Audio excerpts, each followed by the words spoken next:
हाल है, आपको पता है, सियासी बहरान रहेंगे, इकनॉमिकली बहरान रहेंगे, सोशल बहरान रहेंगे, सिक्योरिटी के बहरान रहेंगे और हम दुनिया की अकवाम के अंदर सर उठाने के काबिल नहीं रहेंगे। इस वक्त जो पाकिस्तान में जदोजहद हो रही है, ये पाकिस्तान की तारीख में भी साबिका है और अल्हम्दुलिल्लाह पाकिस्तान के अवाम ने गुज़श्ता 7 माह ये साबित किया है कि वो बर्दाश्त करने को तैयार नहीं है कि बाहर के लोग आलमी कुव्वतें आएँ और रजीम चेंज करें और यहाँ के लोग उनका साथ दें। ये बर्दाश्त करने को तैयार नहीं है। आइन के अंदर ये अवाम का हक है, ये किसी हुकूमत को उतार भी सकते हैं, किसी हुकूमत को ला भी सकते हैं। पाकिस्तान के अवाम नहीं चाहते कि उनका यह हक कोई और इस पर अमल करे, अपने हाथ में ले ले। लिहाजा ये 7 माह बतलाते हैं। ये जो क्या उसे कहते हैं कि ज़िमनी इलेक्शन हुए हैं, इसमें भी पता चल गया है जो हर बाब इस्तेमाल किया गया है, जो केसेस बनाए गए हैं, जो इकदाम किए गए हैं, सारे के सारे गैर कानूनी इकदाम को अवाम ने आगे नहीं बढ़ने दिया और अवाम ने शिकस्त दुचार किया है। इस वक्त पाकिस्तान में एक नया पाकिस्तान बन रहा है, एक नई कौम बन रही है, नेशन बिल्डिंग का काम हो रहा है। आप देख लें कि हमारे मुल्क को कमज़ोर करने के लिए अवाम को कमज़ोर किया गया। इनको मसलकों में तकसीम करने के बाद इनको मसलकी तकसीम को नफरतों की तरफ धकेला गया। इलाकाई तकसीम, लिसानी तकसीम, इतने झगड़े, इतने इख्तलाफात पैदा किए गए कि हम एक कौम ना बन सके। इस वक्त पाकिस्तानी अवाम का बयानिया क्या है कि हमें गुलामी कबूल नहीं है, हम आज़ाद खारजा पॉलिसी चाहते हैं, हम दाखिली खुद मुख्तारी चाहते हैं, हम चाहते हैं हमारे फैसले पाकिस्तान में हों, कहीं और ना हो। हम ये चाहते हैं कि हमारी ज़मीन किसी के खिलाफ भी इस्तेमाल ना हो, किसी मुल्क को हम अड्डे नहीं देंगे। ये पाकिस्तान के अवाम का बयानिया है और आप देख रहे हैं आज 7 माह से पाकिस्तान के अवाम ने यह साबित किया कि इस बयानिए के साथ खड़े हैं। ये नैरेटिव एक नई कौम बना रहा है, नेशन बिल्डिंग का काम हो रहा है। जो होना चाहिए था लेकिन कोताहियाँ की गई और हमें एक कौम बनने की तरफ नहीं ले जाया गया, बल्कि हमें मुख्तलिफ जो हमारी लिसानी शनाख्तें हैं, कौमी शनाख्तें हैं, मसलकी शनाख्तें हैं, उनकी तरफ धकेला गया। ये कौमियतें, ये मुख्तलिफ ज़माने, ये मुख्तलिफ मसालिक एक गुलदस्ता भी बन सकते थे, खूबसूरत गुलदस्ता जो हमारी कौम और मिलत की और हमारे वतन की ताकत का बायस बन सकता था। मुतनव्वे लिटरेचर, मुतनव्वे शायर, मुतनव्वे अदब, मुतनव्वे रसूम और रवाज, खूबसूरत मुतनव्वे किस्म की क्या उसे कहते हैं कि जनाब वाला कल्चर, ये खूबसूरत गुलदस्ता बन सकता था। जिस तरह से मौसम यहाँ मुतनव्वे हैं, लेकिन इसको बर्बाद किया गया। बाकायदा जानबूझकर ये वतन के साथ खियानत की गई। अब पाकिस्तान के अवाम इस तरह की खियानतों को कबूल नहीं करेंगे। हम पाकिस्तानी हैं, पाकिस्तान हमारी मादरे वतन है और हम इसके वारिस हैं। किसी को इजाजत नहीं देंगे कि वो इसके साथ ऐसे क्या उसे कहते हैं खेल खेले कि ये खुदा न खास्ता खाकम बदहन कि ये पाकिस्तान भी अब हमारे हाथ में बाकी ना रहे। खित्ते की सूरत हाल, दुनिया की सूरत हाल ये बतला रही है कि इस वक्त दुनिया यूनिपोलर वर्ल्ड नहीं रही है, दुनिया में चेंजिंग आ रही है, दुनिया बदल रही है, चेंज हो रही है, पावर वेस्ट से ईस्ट की तरफ शिफ्ट हो रही है। हमें इन हालात को भी समझना होगा, हमें देखना होगा, हमें अपने हमसाया ममालिक से भी अच्छे रिलेशन कायम करने होंगे और दुनिया के साथ भी अच्छे रिलेशन कायम करने होंगे। जैसा कि इस वक्त पाकिस्तानी कौम का बयानिया है, वही बयानिया जो खान साहब भी बयान कर रहे हैं कि जो 5-6 निकात मैंने बयान किए हैं, ये बयानिया इस वक्त पाकिस्तान के अवाम के दिलों में रासिख हो चुका है। ये उनकी फितरत की आवाज़ है, ये आहंग और साज उनकी फितरत का साज है, जो दुनिया का कोई भी जालिम इसको नहीं दबा सकता और ये अवाम ने साबित किया है। ये जो 26 तारीख का ऐलान है, इंशाअल्लाह हम पूरे पाकिस्तान में इसके लिए निकलेंगे। हम अपनी कौम और मिल्लत के साथ हैं, अपनी कौम और मिल्लत को तनहा नहीं छोड़ेंगे। हमने पहले दिन से इस रिजीम चेंज की जो इकदाम था उसको कंडेम किया था, उसकी मजम्मत की थी। अगर हमारा कोई दुश्मन भी हुकूमत कर रहा होता ना, हम फिर भी अगर बाहर की कुव्वतें आगे हमारा रिजीम चेंज करती है, हम उसके मुकाबले में खड़े होते। हम एक गैरतमंद पाकिस्तानी हैं, हमारा हक है हम हुकूमतों को गिराएं या हुकूमतों को लेके, अवाम का हक है। किसी की भी हुकूमत होती, अगर रजीम चेंज होता, बाहर की कुव्वतें आती, हम उसके मुकाबले में खड़े होते। पहले भी रजीम चेंज होता रहा, बोलता कोई नहीं था, चुप हो जाते थे। खान साहब को यह क्रेडिट जाता है कि ये बोले, उन्होंने बतलाया है कि हमारे मुल्क के साथ इस तरह से खेल खेला जाता है। बहरहाल हम अल्हम्दुलिल्लाह इस रास्ते पर साबित कदम हैं, हमारी तारीख गवाह है और इंशाअल्लाह हम इस रास्ते पर चलते रहेंगे। और ये एक तुलानी सफर है, कोई ये मत सोचे ये 4 माह का, 5 माह का, 6 माह का, 7 माह का। अमेरिका के चुंगल से, आलमी इस्तकबारी कोई भी जो भी हमारे मुल्क पर तसल्लुत रखना चाहता है, हमें दबा के रखना चाहता है, हमारे पर अपने फैसले ठोसना चाहता है, जो आलमी कुव्वतें हैं, इनके चुंगल से निकलना आसान नहीं है। लंबी जद्दोजहद की जरूरत है, मैदान में हाजिर रहने की जरूरत है, अवेयर रहने की जरूरत है, आगाह रहने की जरूरत है, होशियार रहने की जरूरत है। इंशाअल्लाह हमारी कौम मिल्लत हम मैदान में हाजिर है, हम भी हाजिर रहेंगे। और जब तक हम हकीकी आज़ादी की मंजिल तक नहीं पहुंचते, हम खामोश नहीं रहेंगे, हम आराम से नहीं बैठेंगे और इस सफर को जारी रखेंगे। हम नहीं रहेंगे, हमारी अंदर नस्लें जारी रखेंगी। आज आपने देख लिया किस तरह पाकिस्तान के, आप जानते भी हैं कि पाकिस्तान के अवाम में जवानों की अक्सरियत बहुत ज़्यादा है, सबसे ज़्यादा आबादी जवानों की है। पाकिस्तान का जवान बेदार हो चुका है।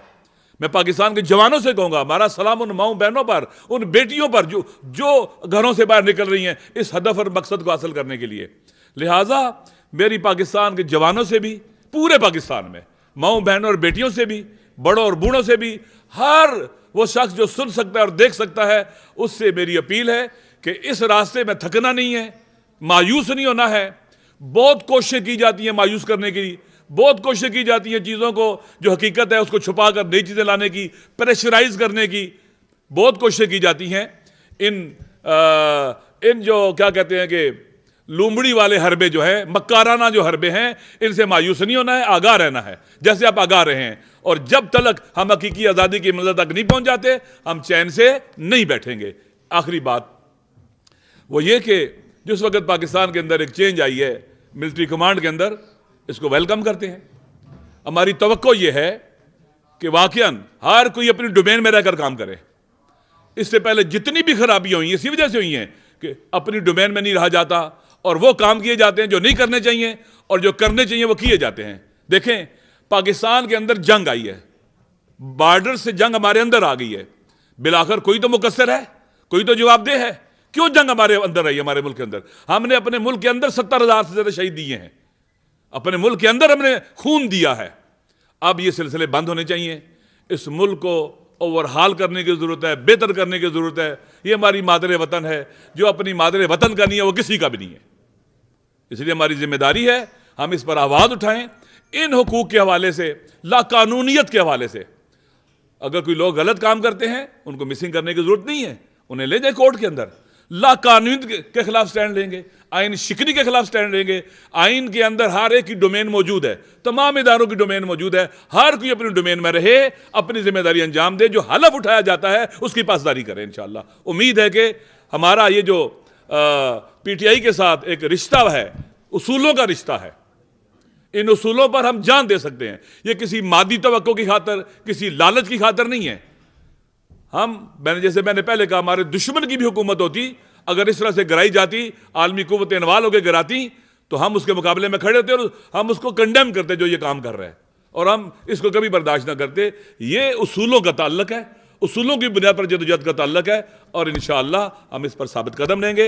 मैं पाकिस्तान के तमाम अवाम से, अपने तमाम साथियों से, मजलिस के तमाम पैरोकारों से, और जितने भी लोग हमारी बात सुनते हैं, सबसे गुजारिश करता हूं कि 26 नवंबर हमारे वादे का दिन है, हमारे वादे का दिन है, मैदान में हुजूर का दिन है, मैदान में कदम रखने का दिन है, और पूरी ताकत के साथ आने का दिन है। और इंशाअल्लाह हम आएंगे, जरूर आएंगे।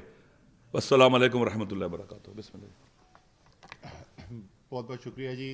सबसे पहले तो मैं शुक्रिया अदा करना चाहता हूँ मजलिस वहदतुल मुस्लिमीन का, कि कल की जो खान साहब की कॉल है उसकी भरपूर तौर पर हिमायत की है। और जैसे अभी कहा अलामा ने कि ये जद्दोजहद का हिस्सा भी रहे हैं पिछले 7 माह 7.5 माह से।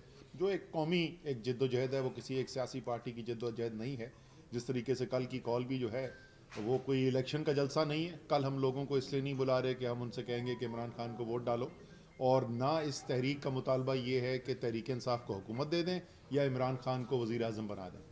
ये तहरीक जो है वो एक कौमी तहरीक है। वो पाकिस्तान की हर ज़ुबान बोलने वाले की, हर इलाके में रहने वाले की, हर मज़हब से ताल्लुक़ रखने वाले की, हर मसलक से ताल्लुक़ रखने वाले की, जो शख्स चाहता है कि पाकिस्तान एक खुददार, खुद मुख्तार, हकीकी तौर पर आज़ाद मुल्क हो, ये उसकी तहरीक है। इसलिए इसके अंदर तमाम लोग जो शिरकत कर रहे हैं वो एक अपने कौमी नज़्ब-उल-ऐन के लिए काम कर रहे हैं। और इस सिलसिले के अंदर जैसे मैंने कहा जो मजलिस ने किरदार अदा किया है हम उसको भी सराहते हैं। और उम्मीद है कि कल, उम्मीद भी है, मैं तो कहूँगा उम्मीद, मुझे तो उम्मीद है और साथ यकीन भी है कि इंशाअल्लाह ताला कल जो है वो एक पाकिस्तान की तारीख़ रकम होने जा रही है। मेरी ज़ाहिर है तंजीमी ज़िम्मेदारी भी है और इस वक्त भी आने से पहले मैं तमाम जितने पाकिस्तान में हमारे लोग बैठे हुए हैं उन सब के साथ टेलीफोन पर रब्ता कर करके पूछ रहा हूँ कि कहाँ तक हालात पहुँचे हैं और तैयारी कैसी चल रही है। और अल्हम्दुलिल्लाह कमाल का जज्बा है इस वक्त। अभी गिलगित बल्तिस्तान से, बलूचिस्तान से और सिंध से काफ़िले चलना शुरू हो चुके हैं और आज शाम को जनूबी पंजाब के तमाम अजला से काफ़िले चलना शुरू हो जाएंगे। आज ही शाम को, आज रात को टोबा टेक सिंह झंग से भी काफ़िले निकलने शुरू हो जाएंगे और फिर बाकी अजला जो है वो कल सुबह जल्द निकलेंगे क्योंकि सबको हिदायत यही है कि यहाँ पर 1 बजे तक आपने पहुँच जाना है, मरी रोड तक आपने आ जाना है ताकि उसके बाद खान साहब खिताब करें। और ये मगरिब से पहले पहले हम तमाम काम मुकम्मल करना चाहते हैं, सर्दियाँ भी हैं और ये भी चाहते हैं खान साहब के लोग वक्त के ऊपर आएँ ताकि जो पैगाम, जो बहुत ही अहम पैगाम है वो उन तक और उनके ज़रिए जो ज़ाहिर सामने लोग बैठे होंगे, पूरा पाकिस्तान ही होगा यहाँ पर, लेकिन वो लोग जो बाकी पूरे पाकिस्तान के अंदर बैठे होंगे उन तक भी ये पैगाम जाएगा। और रवात के जलसे के अंदर जिस तरीके से खान साहब ने उस दिन कहा था कि ये तहरीक, और अभी अल्लामा भी यही बात कर रहे थे, ये कोई तहरीक आसान काम नहीं है। कोई किसी मुल्क के लिए आज़ादी हासिल करना आसान काम नहीं होता और हमें पता है कि हमारे आबा व अजदाद ने किस किस्म की कुर्बानियाँ दी और क्या जद्दोजहद की थी जिसके बाद पाकिस्तान एक आज़ाद मुल्क बना था। और इसी तरीके से किसी भी मुल्क को एक हकीकी तौर पर आज़ाद करना जो है वो भी कोई आसान काम नहीं है। ये कोई T20 का मैच नहीं है कि आप बड़ी यकजोई के साथ इसके अंदर मेहनत करेंगे 1 महीने तो आपका मुल्क जो है वो हकीकी तौर पर आज़ाद मुल्क बन जाएगा। लेकिन हमने तो अपने तालीमी दौर में भी हमने सुना था, मैं मईशत पढ़ता था तो उसमें कहा जाता था कि सबसे पहली तब्दीली जो है वो जहन के अंदर आती है। और अच्छी खबर पाकिस्तान के लिए ये है कि पाकिस्तान की कौम जो है उसकी ये जहनी तब्दीली हो चुकी है, पाकिस्तानी कौम फैसला कर चुकी है।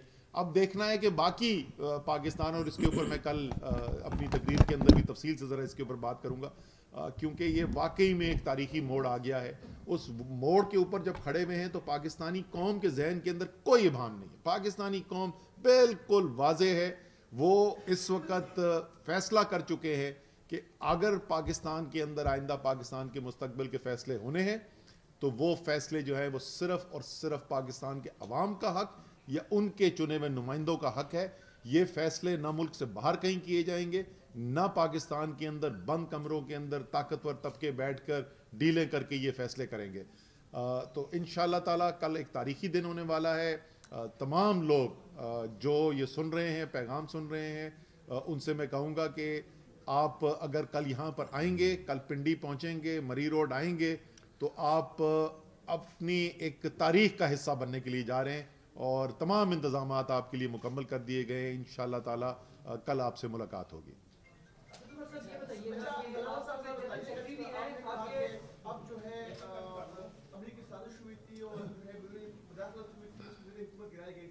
लेकिन अब खान साहब ने कहा है कि वो अमेरिका के साथ अच्छे ताल्लुकात चाहते हैं, तो क्या उसके बाद देखिए, हम नहीं चाहते कि पाकिस्तान, हम किसी के साथ दुश्मनी नहीं चाहते।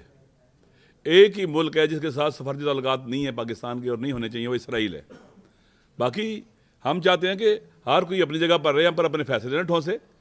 उन्होंने जो कहा है कि हम किसी के गुलाम नहीं बनना चाहते, ये बात उसूली बात है कि हम किसी के गुलाम नहीं बनना चाहते। कोई हम पर अपनी राय न ठोंसे, अपने फैसले न ठोंसे, और हम अपने नेशनल इंटरेस्ट पर कंप्रोमाइज़ नहीं करेंगे किसी के नेशनल इंटरेस्ट के लिए, और अपनी नेशनल सिक्योरिटी पर कंप्रोमाइज़ नहीं करेंगे किसी के नेशनल सिक्योरिटी के लिए। लिहाजा ये उसूल हैं। बाकी हम नहीं चाहते कि पाकिस्तान तकरीबन 22-24 करोड़ आवाम का मुल्क है, पाकिस्तान ने आगे बढ़ना है। हम ये चाहते हैं कि हम हमारी सॉवरेनिटी पर हर्फ ना आए, हम अपने फैसले खुद करें, अपनी नेशनल सिक्योरिटी और नेशनल इंटरेस्ट का ख्याल रखें, और जो दुश्मनी करेगा उसे दुश्मनी करेंगे, देखा जाएगा। हम हमारी तरफ से पैगाम अमन का पैगाम है सबके लिए, और ये बेहतरीन चीज़ है। एक बात मैं और कहना चाहता था, देखिए दुनिया में एक कायदा है कि जब भी बहरान आते हैं तो उन बहरानों से निकलने के लिए इलेक्शन कराए जाते हैं जल्दी। पाकिस्तान के इन बहरानों से निकलने का वाहिद हल है जल्द अज जल्द साफ और शफाफ इलेक्शन कराए जाएं। अच्छा उमर साहब, मेरा आपसे सवाल ये है कि जो पीटीआई है वो उनकी क़यादत ऐलान करती आई है कि हम धरना देंगे, और जो एनओसी के लिए दरख्वास्त दी थी उसमें भी धरने का कहा गया था, लिखा गया था, लेकिन डीसीपीटी ने सिर्फ 1 दिन की इजाज़त दी है, तो क्या आप धरना देंगे? ये डीसी से अभी बात की जाएगी जी। देखिए, हमारे इंतजामात जो हैं वो तो मुकम्मल हैं। धरना होगा या नहीं होगा ये तो कल इमरान खान साहब के ऐलान के ऊपर मुनसर है, लेकिन अगर वो चाहेंगे कि यहाँ पर लोगों को रोका जाए तो हमारे इंतजामात तो मुकम्मल हैं। सुबह में वहाँ गया था, मीडिया टॉक भी वहाँ से की, खैमा बस्ती बन चुकी है और इंशाअल्लाह ताला आज शाम को ही वहाँ पे बड़ा ज़बरदस्त माहौल लगने वाला है। जी उमर, सर, ये बताइएगा कि एक तो इमरान खान की जो हेलीकॉप्टर की लैंडिंग के हवाले से था, वो तो इत्तलात आ रही है कि वो इजाजत दे दी गई है डीसी की तरफ से भी और अदालत की तरफ से भी। जो आपका स्टेज लगना है सर, एक तो ये बता दें कि वो कहाँ पर लगेगा, क्योंकि इत्तलात ये है कि फैजाबाद में स्टेज लगाने की कोशिश की गई तो पुलिस की जानिब से मना किया गया और ये कहा गया कि ऊपर से हिदायत है कि यहाँ पर स्टेज नहीं लगेगा। एक तो सर ये क्लियर कर दें कि स्टेज कहाँ पर लगेगा। दूसरा ये कि वज़ीर दिफा ख्वाजा आसिफ साहब ने भी ये स्टेटमेंट दिया है कि पीटीआई और इमरान खान ने जो कल तैनाती हुई उस पर बड़ा अच्छा रवैया अपनाया है और जो उनका एक बयानिया था वो उससे पीछे हटे हैं, तो इससे सियासत में इस्तेहकाम आएगा। तो क्या सर वो जो बैकडोर मुज़ाकरात हो रहे थे वो कामयाब हो गए हैं कि आप भी कल खामोश रहे, तैनाती भी स्मूथ तरीके से हो गई और अब आप कह रहे हैं कि धरने का भी अभी कंफर्म नहीं है, तो क्या वो जो बैकडोर मुज़ाकरात थे वो कहीं कामयाब हो चुके हैं?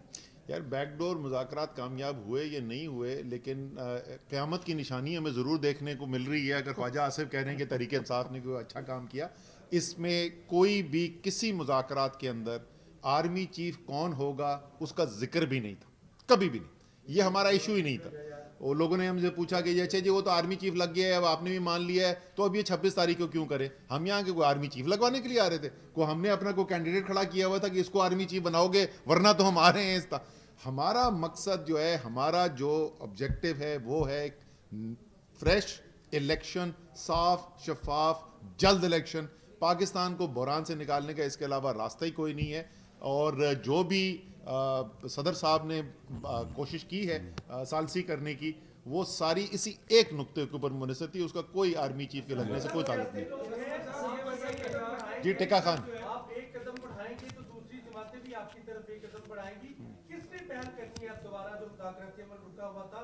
आप क्या समझते हैं होने क्या जा रहा है? क्योंकि एहसन इकबाल तो कहते हैं कि फ्लड है और इलेक्शन अगस्त से पहले मुमकिन नहीं, तहरीक साहब को सोचना होगा।